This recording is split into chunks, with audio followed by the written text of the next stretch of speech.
Hello, Culture Matters podcast. I'm so excited to introduce you to our guest. But before I do that, here's a quote I picked just for this episode.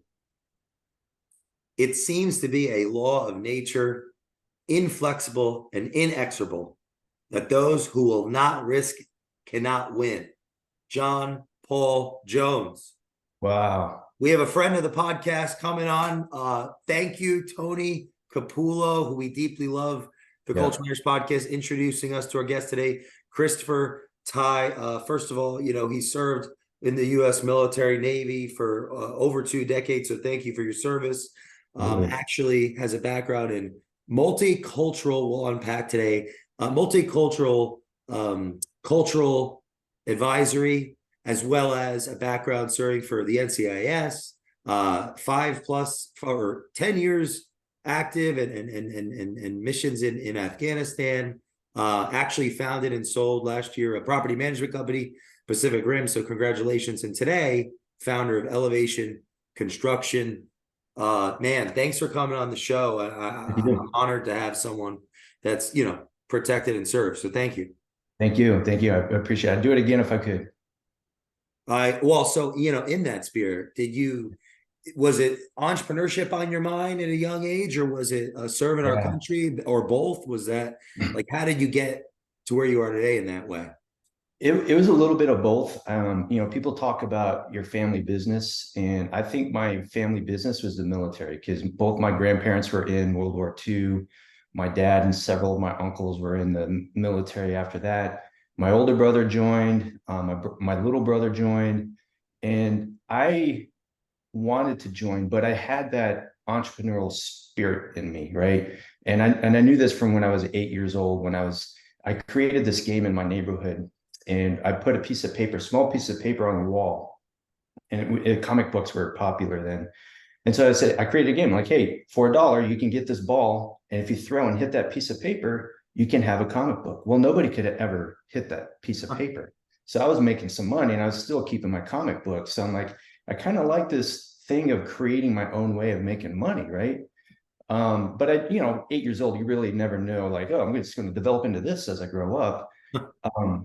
Going into high school, I still had that in me. I still loved to make money, going out, washing cars, mowing lawns, things like that. I thought it was just really cool that I can make as much money as I wanted to, depending on how much I wanted to work that day. But, deep inside, I was like, man, I still want to serve, but I want to do it differently than what my family traditionally did, right? So my family, they all picked the jobs that they qualified for and what they liked, and they did really well in it. For me, I wanted something different. I just didn't want to go to basic training and then go to a 2-month school and then I'm out doing my job. I wanted something intense. And I love foreign languages. And so my dad, fortunately, was a Navy recruiter before he retired.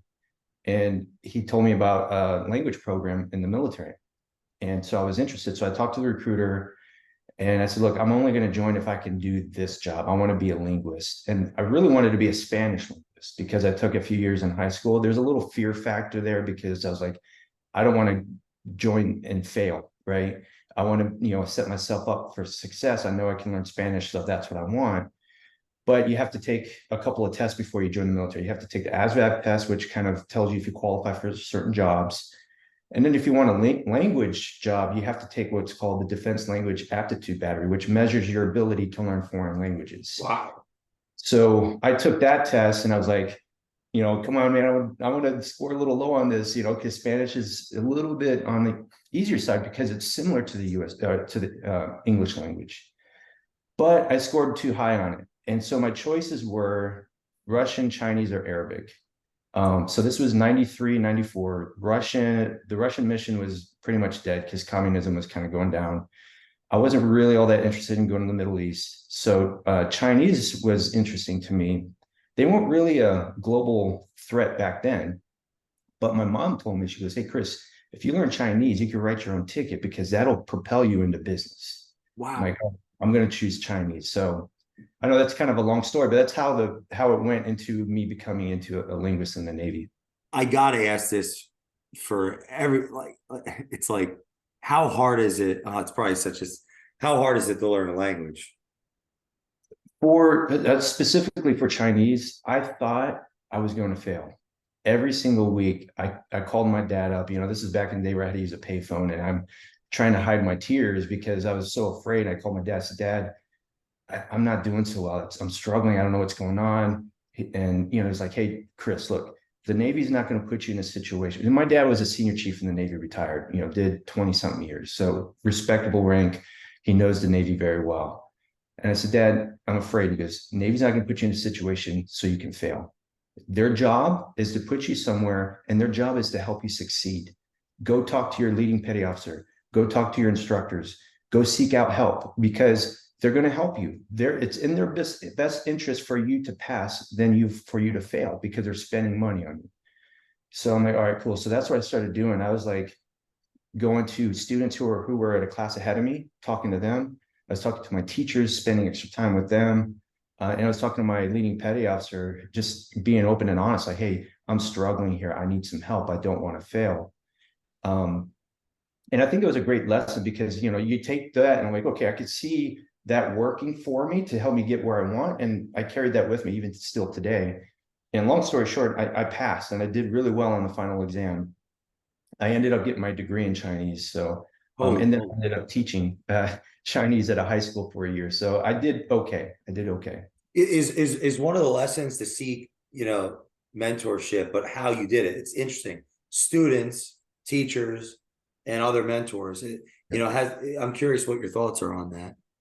So the teachers, obviously, they're the experts, right? But they know how to learn the English language, but they don't necessarily know the struggles I'm going through to understand their language, right? So I would go to them about grammar, pronunciation, things like that. But how to study, I would go to like students who are ahead of me and are doing really well, or even in my class, they're doing really well. Hey, my roommate Dennis at the time, that guy's smart as a whip. I said, Dennis, what are you doing, man? Like, we were roommates, and I'm trying to go to sleep. I hear him in the corner of the room practicing his pronunciation, going over and over and over all these Chinese things. I'm like, okay, there's something here. Like, I need to be doing more of this. So, each demographic, each person, mentor, friend, peer, whatever, would have a different perspective that you can put it all together and see what works for you. Has that philosophy been a part of your quick rise in business, you think? Absolutely. Absolutely. Because right now I own a construction company. Yeah. I don't have a construction background. Military linguist, police officer, there's nothing there about construction. I just like the industry. You put a hammer in my hand, I get frustrated and I throw it. I find other people, right? So, but yeah, it's certainly something I use right now. Yeah. What would be your advice to the entrepreneurs listening that are struggling with finding people? Finding people to learn from, finding people to build a team. Oh, gotcha. Yeah. Okay. So obviously find people who are in your industry so you can know, like, okay, what are the rules and regulations that I have to stay within? Where do I have to stay within so I don't get myself in trouble? But I always feel like the best ideas come from people outside the industry, right? Because as an entrepreneur, you want to be different. You want to be unique. You don't want to do what everyone else is doing. You want to do the same kind of job, but you want to bring your own little unique spin to it. So I think talking to entrepreneurs in other industries really has helped me become a little different. Our model is different. For example, I have elevation construction in Washington. I'm not in Washington. I'm in Houston. I don't have a team in Washington. My team is in Mexico, but yet we're still doing business in Washington, right? So I tell people that in my industry, and they're like, how do you do that? It's different. And I learned that from my property management world, because it's virtual remote team members are very big in the property management world. So I took that and brought it into the construction world. And now I'm trying to help trades. Like, I even though they're competitors, I like the people in the trades. I'm like, hey, let me help you get your payroll down. Like, let's find ways where we can hire a stay-at-home mom who's got amazing skills, but she's home because of the kids. She could still work from home, use her skills, and help you scale your business. Right? So those are the things that I bring, different. Did the Navy teach you things that, did the Navy teach you things that are applicable to business, even if it's not explicit?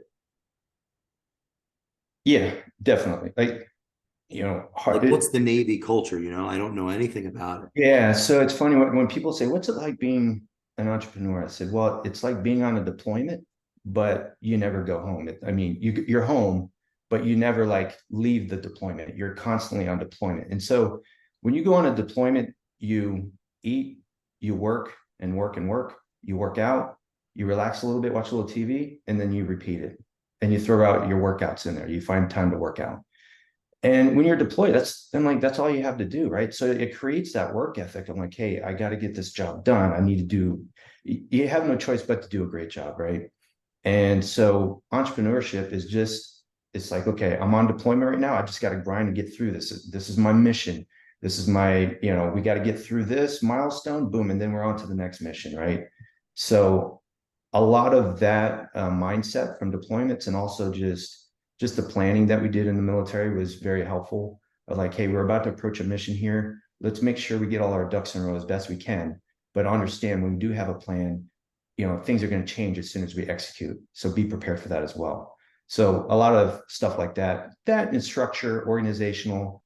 I had some experience in the military where, and I didn't know this until like 15, 16 years in, where I had an ability to find deficiencies in an organization and find solutions for it. And so towards the end of my career, my commanding officer said, hey, Chris, this department is struggling. I need you to go be the department head and square it away. So I would go there. I'd be there for 6 months or whatever. Things are going okay. And I find myself when things are okay, I'm bored. I'm like, I need something to fix, right? Yeah. So they're like, hey, Chris, this other department is struggling right now. Can you fix that? Boom. I went over there. And then I demoted myself, because you got division, you got department, you got command, right? So I fixed that department and I'm like, all right, sir. He says, hey, Chris, there's a division that's struggling. And this division is like hurting right now. They don't have leadership. So I said, I'll do it. I've done enough department head stuff. I'll go down, support my department head, and I'll fix this division for her. So that was what I did. And then at the end of that, we had a command-wide inspection called the Inspector General. Every couple of years, every command gets inspected. So my CO said, Chris, I'm going to give you 3 months and you pick 13 people, no matter who they are. Pick anyone you want to join your team, and I want you to inspect the entire command. And so we inspected every week for like 3 months, and we collected all these deficiencies. And then we wrote down, like, what's your plan of action? How are you going to correct this by next week? And that list started getting smaller and smaller and smaller. And then we had our inspection. It was like, we did great. We did great, so much so that there was a command down the street that was struggling, and they called us and like, hey, can you help us out with a couple of things? So I took that from the Navy, and I'm like, I enjoy creating structure and efficient way of doing things in an organization. When you went down a rank in title, and you're integrating into a team that's alien to you, what advice do you have to leaders listening to this that don't want to create more separation from that effort, but want to integrate in it? Like, how did you build trust, essentially? Yeah. So I think in that scenario, so that division was unique because it was a division that did not deploy, because they were all on limited duty.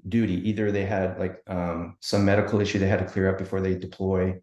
But if a female gets pregnant, they can't deploy. So that division had a lot of pregnant females, or they just became moms and they stay home for a little while and make sure everything's good before they start deploying again.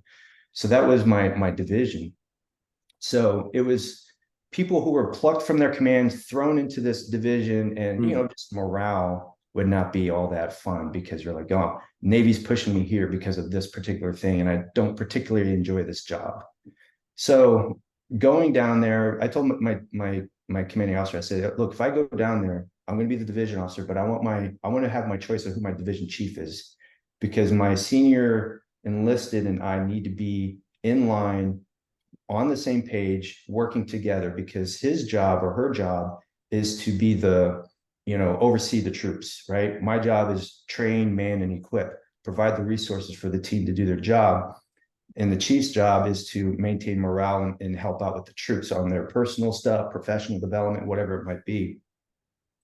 But in my scenario, because I came up through the enlisted ranks, I was enlisted for about 9 or 10 years. They already had that kind of trust in me, right? Because they're like, okay, you've been in my shoes before. And so, and I didn't go around acting like, hey, I'm Lieutenant Tighe, blah, blah, blah. I just go in as one of the guys, and I would just chit chat with them like we're just hanging out at a coffee shop talking. I would joke around with them, I would make fun of myself in front of them. Like I would just do things like that. And like, hey, this Lieutenant Tighe is kind of cool. And then when it came to like, hey, all right, let's talk about work here, guys. Let's talk about here's a problem that we're having. Like, what can we do together to kind of solve this right now? Like, and bring the team in, because if they are part of it, I mean, Jocko talks about this all the time, but you bring the team in as part of the solution, they take ownership of that. And it's like, hey, I like your idea. Why don't we do that? Okay. And let's talk about it in a couple of weeks to see how it's going. Right. How do you put your ego aside in those environments, and what counsel do you have for audience in I that? think for me, I mean, I got to a certain age where it's like, you know what, I don't want to be a captain. I don't want to be an admiral. That's not my trajectory in my career here. I wanted to make the next rank, but that would come. I just figured if I took care of this business, my stuff would come, right? It would come and get me. But putting the ego aside, it just wasn't hard for me because I was later on in my career, and I knew I was going to retire pretty soon, and it didn't bother me really well that much. And I just wanted to, I wanted everyone. My thing was, I told everyone, like, I want you all to want to come to work because it's fun, because you want to see each other, and that because of what we do here and how we talk to each other, it makes you feel good. And I want you to come to work feeling that way, and I don't want you finding excuses not to come to work. So, yeah, I guess maybe throughout my career of experiencing bad leadership, knowing how I felt in their shoes when you had a lieutenant being a jerk to me, like I could remember examples of that, but I didn't want them feeling that way. I wanted the things that I did and said make them feel differently and just inspired and want to do good things with their career. What's multicultural? What's that multicultural literature, or because when I was preparing, why is that important? How do we explain that to the layperson? Is it multicultural leadership that you Yeah, and yeah. I think my path in my life kind of brought me to that because, living on a military base, you're always surrounded by different people from different parts of the world, right? Someone who joined the military in Alabama is now stationed in San Francisco, and your neighbors, and you're learning about, wow, you kind of talk different. Why you talk different, right? And then you get to share each other's experiences. Or, there's a large population of Filipinos who join the Navy, and, on the Navy base, there's a lot of Filipinos. So learning their culture was unique to me. I mean, I was a kid, so like that was my life. If I'm amongst a lot of white people like me, I'm like, this is weird, right? But I was brought up around a lot of different people, and that was normal for me. And then when I joined the Navy, it was the same thing. You go to boot camp and you get people from different parts of the country, and sometimes different parts of the world, who are trying to get their citizenship, and you get to know them. Like, you become siblings, brothers, sisters, or whatever, because you go through hard things together. So I really didn't put any of that stuff together. And then once I retired and I left the police department, I went to get my master's degree at the University of San Diego, business degree in global leadership. And part of the first part of the semester was leadership. And one of the classes we took was taking a multicultural team in the virtual world and creating a business out of it. Wow. This was 2016, I think, 15. Good timing. Yeah, I took that class. I'm like, when am I going to use this? This is stupid, And boom. Yep. And then, Wow. Pacific Rim came about, and then the pandemic hit, and everything was virtual. And I was like hiring a lot of people, but they're in Mexico and the Philippines and Germany. And so I was like, okay, well, that class really made a difference, and everything I've experienced in my life is kind of brought here, where now we can have this virtual environment, and I can make everyone feel good by treating them well. It takes a little extra time and a little extra stuff in virtual world because you're not co-located, right? But we got to a point where we had ladies in the Philippines, a team in Mexico, in Germany, and we would have monthly training talking about soft skills, talking about what's your thought life like? What are the things that you're saying to yourself? What's keeping you from pursuing the things that you want to do in your life? We would talk about things like that. And it got to a point where people were just opening up and being very vulnerable and, crying and talking about their childhood. And, one lady's father was in jail when she grew up, and talking through all of that. And it just created such a tight team that when I sold the company, we're like, oh man, I just want the company so I can have my team, and there are people I've never met before because they're in the Philippines, Germany, or Mexico, right? So anyway, I'm not sure if that answers your question, but that's just kind of the path. Oh, absolutely. I mean, the Yeah. audience that are everywhere you go, people are looking for virtual this or virtual that. Right. People overseas to fulfill job opportunities. And the question becomes how to integrate them in the culture. So let's say we're going to start. What would be your advice to those listening that just brought on a whole outsourced team and wants to actually instantiate them in the culture, create inclusion? Yeah. Alignment.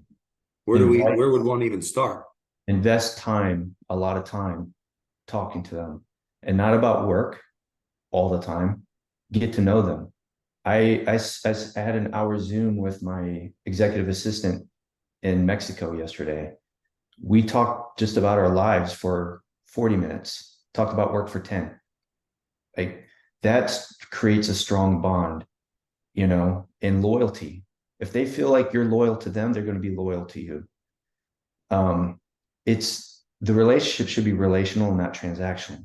Sometimes things get busy and you can just be direct, like, hey, I need you to do this. I need you to do this. And that will work only if you invest time at the beginning building that relationship. Right. So yeah, that's the biggest thing for me. Like always have those touch points, put it on the calendar. If you're a bottom line type person who really doesn't ask the questions like, hey, how's your kids doing? How's this?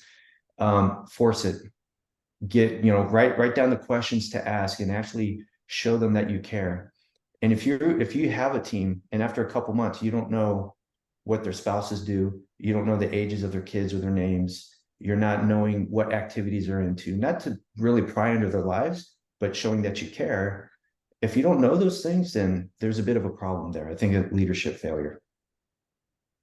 Do you think is virtual forcing us to be just better people, whether we like it or not? I don't know that philosophically, it just sparks a lot of thoughts.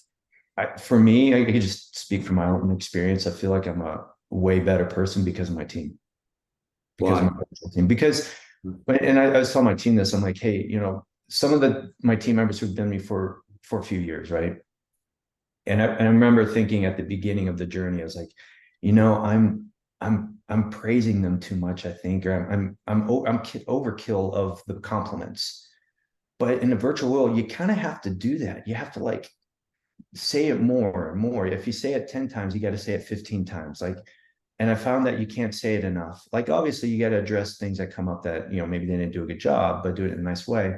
But I told them, I said, it made me more aware of things I'm saying and how I'm coming across to people, because at the beginning, I had to be so intentional in how I said things to you all, because it could be misinterpreted. You don't see my body languages or anything, right? So I had to be more intentional. And because of that, going through that made me a better person, I believe. Wow. Ultimately, what's the fruit of having a virtual company? Is it just so much more productive if it's done right?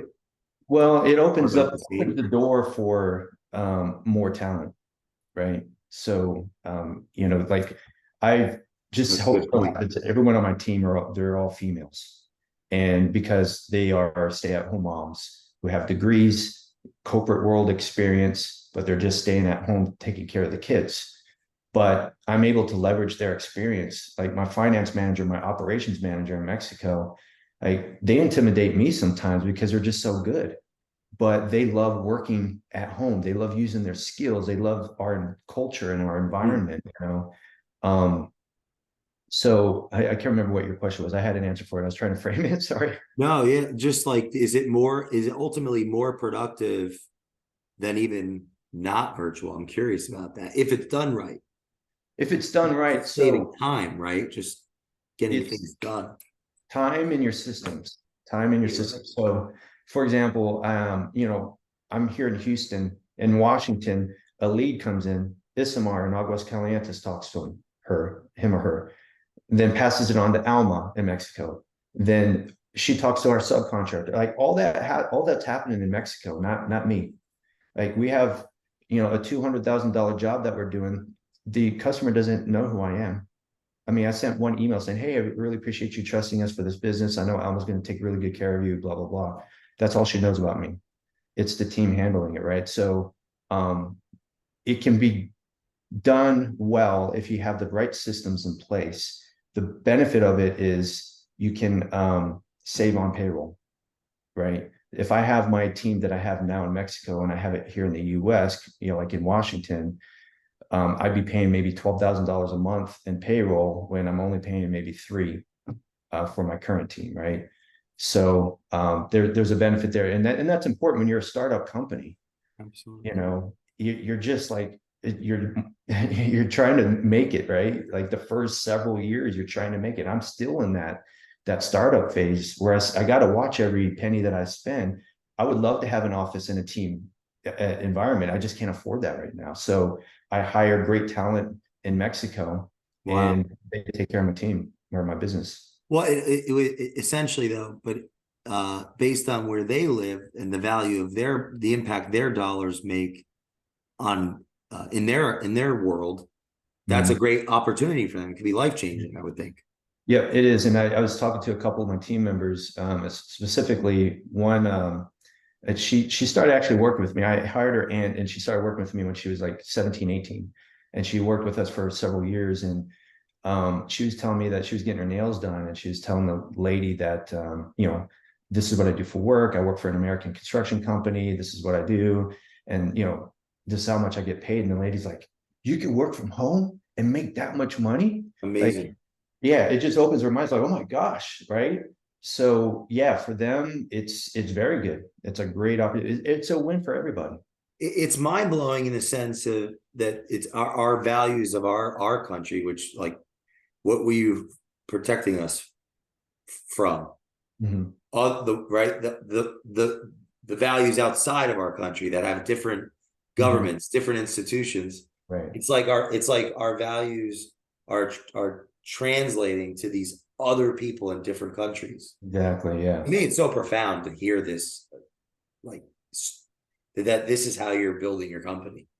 And I love it because the feedback I get from my team is like, "Hey, there's no way we could find a job like this in Mexico, you know, or in the Philippines. Like this is good. Like this is what we want to do." And you know, there's several things you got to do to make sure the team feels loyalty from you. Like we would monitor every week the exchange rate, because if I'm paying $10 an hour, that doesn't necessarily mean they're getting the same pay every week. It all depends on the value of the dollar down there, right? Wow.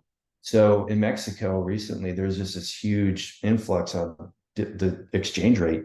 So we're monitoring that and like, hey, if it gets to a certain point, we gotta change the dollar amount because the team needs to feel valued from me. You know, they need to, and I need to take care of them. One of like, and it makes me think like how much change could actually happen because let's say someone eventually, because you said they can't have anything where else to go, but potentially companies like yourself that are employing people over there, if they learn enough, they might end up starting something someday there because they had so much experience from this culture. It's Yes. just think of the impact over time. Yeah. It's So it's really interesting you said that. altruistic at some level too. When so this morning, right? I'm reading this book right here, Sam Walton, Made in America. Oh, great book. Yeah. Yeah, and I'm reading through this, and the last part of the chapter talks about if you give everyone exposure in different parts of your company, they make better executives. And I read that, I underlined it, and I took a photo of it and I sent it to my first executive assistant. And I sent her a message. I'm like, hey, look, you have so much exposure to different parts of my business. You sat in every seat. You helped me with all of our problems. And I said, I know you got a job, but I think you have so much experience. You have the drive that you can become your own business. Wow. And I said, I don't think that's going to be in the far future. It's in the near future. And I think a boss is going to get in your way. I said, that's how much I think of you. You're an amazing talent. So, but yeah, like giving them so much exposure opens their minds up like, wow, I did this for an American construction company. And what else could I do? Right. So yeah, that pumps me up. Like if I have a team member who leaves, I don't want them to, because I love them all, but they start their own thing and they're successful. It's like, shoot, I was part of that. That was great. I love it. Why did you create Elevation Construction? When we had Pacific Rim Property Management, we had a group of investors who asked us, do you know any contractors who could oversee construction? So that's where we said, hey, let's develop Elevation Construction. I had mentioned before, I think before we started recording, that I don't have a construction background. I don't like doing work with tools. I was putting my license plate on the other day, just a screwdriver, and I was getting frustrated. That's how bad I am, right? I just like the industry, I like business. But my background with construction was in Afghanistan. I went out there to fly drones for the Green Berets. And when I got out there, they said, hey, Chris, you're the first one here. You have to build your operations center before we can do anything, because we can't do any fly any operations. And I said, well, I don't know anything about construction. They're like, okay, well, you're going to learn. Okay, we're going to send you material. You find a bunch of Afghanis to put it together for you. Here are the plans, and figure it out. I mean, they weren't going to send me home, right? So I'm like, okay, I guess I'm figuring this out, right? So this is when I learned about, like, okay, we got to follow a plan. The plan's not perfect. I learned about change orders, and the story I tell about change orders is we didn't have a bathroom designed in the facility. So I had to go out to talk to these different Afghans, like, hey, how can I get a bathroom in here? So we got a shipping container, put toilets in there and a couple showers, put it on a bunch of blocks, and then a big thing of water on top. And we got the firefighters to come refill it every week. And I'm like, okay, cool, we got a bathroom. And then I was having lunch with somebody, and he goes, okay, that's cool, you got a bathroom, but what happens when you flush the toilet? And I said, it's a good question. I don't know. And that's when I learned about septic tanks. Holy cow. So it was an old Russian base from back in the 80s when the Russians were there. So we found this big drum, and we put people in there and sealed it up, dug a big hole, put that drum in there, and then a pipe from the toilets into the drum. And that was our septic tank. So, but I took that experience. I'm like, hey, I didn't know anything about construction, but I figured it out. I figured out, what are my rules? What are my guidelines? What do I have to stay within? I figured out I need to talk to people to learn what I'm doing and get some help. Bribe them if I can with, like, hey, you can come on my base and have a nice meal if you tell me about our electrical generators and where do they need to be, working and stuff. And that worked out well, because the guy actually fixed it for me. Our electrical was all jacked up. I say, hey, you can come over here and have a meal if you help me out with the generators. He fixed it for me. So I learned a lot about going out hustling, talking to people, figuring it out, understanding what the plan is, know that the plan is not perfect. You're going to have to make some changes. So I pulled on that experience. And then when our investors were asking about construction, I'm like, yeah, I could do it. No problem. And so that's how Elevation was born. And property management, if somebody wants to really, we have a lot of real estate people on the show, listen to the show. If someone really wants to completely undermine the investment and lower the value of the properties that they manage, how would they go about doing that? To lower the value? Yeah. Like, Charlie Munger, always invert, right? What are some of the things that if we were to do, because, just the don'ts, if we wanted to just undermine, because you were in property management. Yeah. So I like to do a really bad job bad job managing property. There's a lot of investors, right? Want to be investors that want to grow that listen to this. If someone came to me and say, hey, how can I really screw up my investment here? Yes. I would first say, manage it yourself. Manage it yourself. Because you're busy doing your life. Do you know all the rules and regulations of the area you're investing in? Do you know the tenant laws? Do you know landlord laws? Like there's so much there that it was like my wife spent so much time learning all that crap so that they didn't have to, right? And it's a lot. It's a pain. Ignore your maintenance, right? Just let it go. Don't worry about it. Don't screen your tenants. Take cash and track everything with a spreadsheet. Isn't it funny to ask the don'ts? I just get a kick out of it. Yeah. I started doing this recently. Yeah. It's like I got my notes here. Manage it yourself. Ignore your tenants. Don't screen them. Wait, ignore your tenants. Right? Ignore maintenance. Oh, sorry. I got that confused. Yeah. Why I take notes. Ignore maintenance. Mm-hmm. Don't screen. Take cash. Yeah. And the fifth was the spreadsheet. Do everything with spreadsheet. So I know everyone uses spreadsheets, and I do too. But if you have a pretty large portfolio, there leaves so much room for error. And that's why I like certain property management softwares. It does that for you, and then they take the liability on if things are jacked up. And if you see numbers are off, you can give them a call and they fix it. But the spreadsheet really leaves a lot of room for error. Why maintenance? Why is that so important? Well, what we found is that majority of your good tenants leave because maintenance wasn't handled properly. So, it starts off with screening your tenants, right? If you get a great tenant in there who pays their rent on time, takes care of your property, and has a good background, get them in there and show them that you appreciate them by like, hey, when things break, I'm going to do my best to fix it. Just if you don't and you ignore it, they're going to be going on Zillow or whatever and trying to find another place to live. Is that like catching a falling knife in a sense if you put it off too long?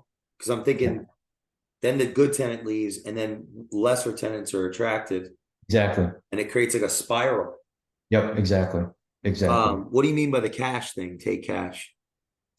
Books? I think if you take cash, let's say you're co-located with your investments, right? And you meet somebody and they're like, okay, yeah, I got $500, for my deposit or whatever. And they give you cash.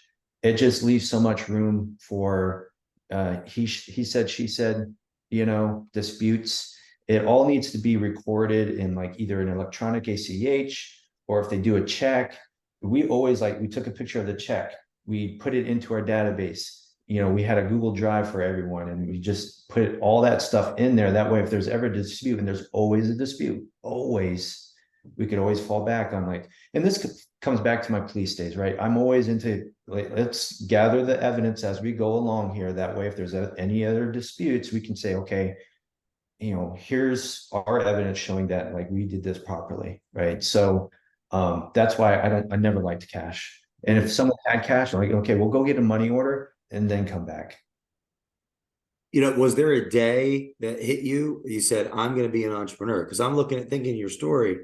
Mm-hmm. You served our country. You even were in the police, San Diego Police Department for 10 years. Right. And NCIS, I want to learn about. That sounds heavy. Was there a day that yours or an occurrence? Because there's people listening to this that they want to be entrepreneurs and they're not. Yeah, I knew from the beginning, like I was telling you earlier, since I was 8, that I enjoyed finding my way of making my own money. And I remember before I went to the police academy in San Diego, this was 2004, the night before the police academy started, I had to go down to get to an ATM machine, get some cash because I had to buy my PT uniform the next day. And it was like 8 o'clock at night and I'm driving down to the Safeway to the ATM machine. And I was depressed, man, because I'm like, and I had just read a book, Donald Trump's How to Get Rich, right? Oh, nice. And then I was watching his show, The Apprentice. This is before the Celebrity Apprentice. It was like actual entrepreneurs battling. Yeah. What year was that? 2004. Got it. And I was pumped. I can be my own boss. I could do this. I can create it. And then it's like, okay, what do I do? I said, well, I got a truck. I'll just buy a lawnmower and I'll go mow lawns, right? But I was about to get married and, benefits and all that stuff. You just kind of give into the fear. So I went through it and I did well. And I don't regret it because I've got some great friends with San Diego, got some great stories and all that stuff, right? But fast forward to 2017, 18, no, 19. I had a good job, making pretty good money, had good community, good friends, but it's still in you, right? You have these desires in you, and if you're ignoring them, it's going to physically get you. And I went through a period, I had just run the Boston Marathon. A week later, I started getting, shortness of breath and sweating and waking up in the middle of the night feeling like I'm dying of a heart attack. And I didn't know what was going on because, panic attacks weren't a thing that I really thought about, because I used to chase bad guys in alleyways and guys with weapons. Like, it didn't, I wasn't afraid of that, right? So I ended up, I told my wife, I'm like, hey, this is what's going on. I'm feeling this way. And so she goes, okay, make sure you tell the doctor.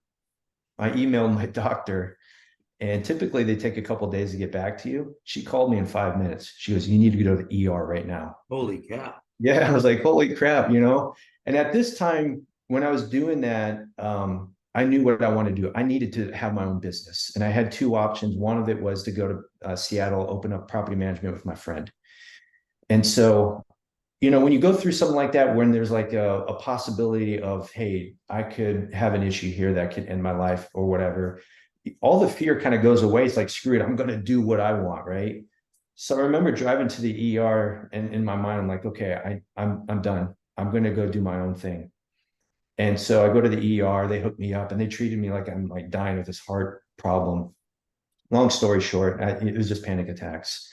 Going through the doctor, cardiologist, nutritionist. I was telling the nutrition because my blood sugar was skyrocketed, which is not normal for me. And she says, well, you're eating right. I mean, I don't know why you're having high blood sugar. I said, well, what about like stress and all that? And I was kind of telling her what's going on. She goes, I'll be right back. She gets a psychiatrist, comes back. So I talked to a psychiatrist several times, and it just came out. She goes, do you like being a civilian? I said, honestly, I don't, because I don't know what I'm doing with my life right now, but this is what's on my mind. And long story, at the end, she goes, I think you know what you need to do. So I called my boss. I worked at a church, so he was a pastor, and his wife came in, my wife came in, we sat together. And I just said, hey, look, I don't know what's going on with my heart or what my medical issues right now, but all I know is that I need to leave and do my own thing. I said, I don't know what I'm going to do yet, but I'll give you 6 months. And then in 6 months, I gotta do my own thing, because if I don't, I'm just going to regret it, and it's probably going to kill me. So 6 months pass, and my wife and I sold our house. We gave away majority of our stuff because we had no guarantee of income. And so we got two small little cubes, storage cubes, and put as much as we could in there, and then closed them up. Everything else we gave away. And we couldn't figure out what to do with our cars. So the day we were driving to the airport, we drove our cars to a dealership. They weren't expecting us. We got there, we unloaded all of our bags and our two little boys. We're like, hey, look, we need to get to the airport. You guys need to buy our cars right now. So we're there for like an hour. Then we get an Uber, go to the airport, fly to Seattle. And that's how we started our company. The first 90 days, right? There's people listening to this right now that they're in, whether they've been in business for a while or not, it might feel like starting all over again, because we're seeing the tectonic plates move in the economy in different industries, or sooner than others. So like, what were those first 90 days that you and your wife worked to make this thing get off the ground? How'd you do it? What type of work ethic? Yeah. I mean, so I journal every morning, right? So I've got journal entries for the last 4 years. Wow. And so I'm able to, like 4 years ago today, I can look at what I wrote and what was going through my mind. So I'm able to reflect back quite often and how the journey went. We moved our family into a small 2-bedroom apartment, just so that way we can cut down on costs. And it was rough. I knew it was going to be hard, but it was more like watching what my mind was doing. What are my thoughts, right? One of my favorite pastors says, your life moves in the direction of your strongest thought. So if I'm thinking in the negative, that's the way I'm going to go. So I had to watch what I was feeding my mind. And it was hard because as soon as we landed, a couple weeks later, pandemic hit, and then everything shut down. Wow. So our boys were having to do in-home school in a very small apartment, trying to get them to go to school when they both hated it, right? Trying to start this business with very little money. And it was rough, but I was like, hey, this is going to work. This is going to work. And it just slowly started building. And, I was stressed and I was always worried and stuff, but I always went back like, okay, clear my mind, make sure I'm doing okay. And the big thing for me was the support of my wife, because I didn't make the decision on my own. It was a us decision. And whenever she sensed that I was like clamming up and getting a little afraid, I can feel her hand on my back pushing me along. She goes, no, this is what we're doing. This is what we're doing. She still does that today, because you don't make that decision once. You have to make that decision every single day. Right. I could say the same thing for Culture Matters. My fiance, Jenna, we work as a team. Mm-hmm. And if we didn't, I think I'd still be schlepping my wares. And so what an inspiration. So for those that are listening that are they desire to have that business integration with their love interest, their spouse, how's the dynamic work in your estimation? Because you're succeeding, ever since, right? You have clearly. So yeah, we've been doing well, but I mean, there's peaks and valleys, of course. I think we're climbing out of the valley right now. It's been rough, Q2 and Q3, just with the economy and stuff. But I would say, I share with my wife what's going on, but I just don't overload her with the negativity, because it can bring her down too. So I got to watch her and protect her mind as well, because she's human too. And so she's going to start feeling it sometimes too. So there's got to be a balance. Yeah. Sometimes she's going through something, and even though I'm going through something, I've got to be the one who can be her cheerleader, right? So be aware of how the other is feeling and help them, get through that. And then working together. So Linda and I worked together in Pacific Rim. She came along as a supported spouse. She does not like property management. So she saw I was struggling, and she goes, hey, look, let me just help you out here. So I'm like, okay, cool. So she came on, and then what we did was we sat down. I remember this day. We sat down and we're like, okay, what are the lanes of the road here? What's your role and what's mine? Because we don't want to duplicate efforts here. And then I don't want to be doing your job and pissing you off, right? So we created we drew a line down, we wrote down what each other does. And we both agreed, hey, this is your role. If you see me stepping in your side, you got to kick me out, and I can't get mad, and vice versa. So that's how we worked it out. And it worked up until we sold the company. Wow. Yeah, that's super helpful. For those that want to learn more and understand more of Elevation, maybe they're a potential client, what's the actual service or the value proposition? Well, we see there's a couple of things that we do. We really specialize at the beginning with apartment complex renovations, and we still have that in us. The thing is, with the economy, not many people are doing that as much. So we do a lot of kitchen and bathroom remodels. Here in Houston, we're going to do some new home builds. So all things construction. So we operate in Tacoma, Washington, and here in Houston.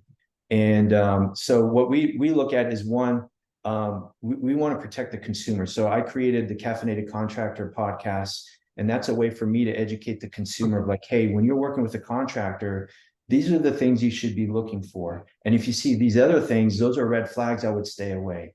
Like your estimate should be itemized, right? If it's a big paragraph and you get one final number, there's no transparency in there. So stay away from that. It's a red flag, right? Good advice. Don't exchange money until you have a signed contract with a scope of work that you both signed and agreed on, and the payment structure, like when you're going to do your deposit and pay progress payments. Don't exchange any money, and don't get any work started until that's in place. So different things like that to help protect the consumers, because there's a lot of guys out there doing bad things, making the rest of us look bad, and then it makes it harder for us to create that trust with the consumer. So let me get this straight. The idea here is to bring together the consumer who has likely not the knowledge you have, nor Right. the power dynamic. They're not right because they need work. They might not have anybody to help them with it. Yeah. Yep. And as well as the sub who's likely always looking for new customers and may or may not have the level of education or objectivity Right. that you would as like outside the frame. You're connecting these two. Exactly. That's Just exactly. listening to the line item thing, it's like, well, duh, but like that's what's the saying? Common sense is not so common. Yeah. I just read a book. Charlie Munger was like uncommon sense, not common sense. Anyway, Yeah. is that the idea there? Like consumers are Yeah. interested in these jobs Mhm. because you're virtual, you can connect them with a quality human or team Exactly. So to we, solve it. And they're help me out here. Am I getting it? yeah, you're on it, right? So we do a lot of work of vetting out the subcontractors, like the quality of work that they do. Are they on budget and on time? And what's the last one? Communication to us, right? So we've hired some people like in Washington when we were getting started. We hired some subcontractors to come in, and I would go there all the time and check it out. I'm like, gosh, these guys are doing a horrible job. And I'm like, I'd point some things out, fired them, bring in somebody else, right? And we went through that. And I didn't pass any of that like money lost to the customer because that's not their fault. That's my fault. Like I chose this person, right? So there's a few projects we lost money on, but as time went on, we found the right people, right? And so we have a very strong sub base in Washington, and we have that here now in Houston as well. So the benefit of like subcontractors working with us is that one, we find the work for them. We handle all the payments. We do, we have a very good accounting system in our software, the invoicing and all that stuff. People have a platform they can log into and they could see updated photos and updates and all the invoices that they paid and things like that. The subcontractors don't have to worry about that. I want them to focus on working, just work, because you're good at what you do. You're skilled. And all I ask for you is one, you do a great job. And we're going to watch it. Two, you communicate, send me photos, videos, let me know what you did today, what you're going to do tomorrow, and then finish on time. And so, yeah. And so there's a benefit for the subcontractors to work with us. There's a benefit of the customer working with us because we've already vetted out the subcontractors for them. They don't have to worry about that. We're going to do it. And if the sub screws it up, which they won't because we make sure they have insurance and all that stuff, we have insurance as well. But if there's an issue, that's our problem, not the customers. Are you taking this nationally? That is the vision. It's the vision, right? So I need to get Houston going. I did a podcast yesterday with a designer in Pensacola, and she and I were talking offline about, because I do have a desire to go to Pensacola. I don't want to move there, but I want to do work there. But I do think there's this model that I have is good, and I think I can make this a multi-state program. The only thing is I got to figure out each state's got their own licensing stuff, so I got to figure out like, okay, do I partner up or do a joint venture with someone with a license and do that way? I got to figure all that stuff out. What are you most excited about for 2024? I'm excited. So my wife and I started doing, EOS. I heard you talk about Gene Wickman, the entrepreneur operating system. Yeah, Traction. no, well, yeah. Yeah. So in fact, here it's always a reference to me. It's right here on my desk. My wife and I started doing our own level 10 meetings last week. And so we have, and this is why I was excited about your last podcast that you had with Michael Farrar. Yeah. And he was talking about the things that we're doing. I'm like, man, this is great. We're on to something. She's a real estate agent, and we have a lender that we really love, and we use him whenever we buy a house. And so we're coming together and we're going to be doing this seminar early next year, 2024, teaching people how to use construction loans. Linda can help them find a house that needs rehabbed. Elevation will come in and fix it for them. And it's like a one-stop shop. You got a team here looking out for your best interest. We're going to help you find your home, make it look like the way you want it, and you're going to be happy when you move in. So she and I are building on that. and we came up with our 10, 5, 3 in 1 year. So 2024 is just, getting several of those projects lined up. That's amazing. What I'm excited about. We're using our own industries, our own skills to come together. And it's going to be the Veteran Home Team, Texas.com. In closing, if you were to put a theme to this conversation for the listener, what something actionable that they can do today based on your story, what would be your push for them? You need a target to hit. So figure out what you want to do and develop daily habits that are going to put you towards that target. And I liken it to shooting a gun, right? When you shoot a gun, you got a target, right? And then you have a pistol.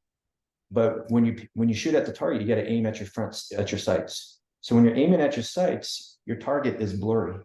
You still see it, but it's blurry. But you got to focus on your sights, and the sights are like your daily habits. Every now and then, when you do your quarterly reviews, you step away from those sights and you look at your target. Am I on target? Am I off target? Do I have to adjust? Right? You collect that data from your daily habits. So you might have to just twist your sights a little bit to adjust it so you can get more closer to your target, right? So I say that the biggest thing is know what you want, know who you want to become, develop your daily habits. It's going to put you in that direction.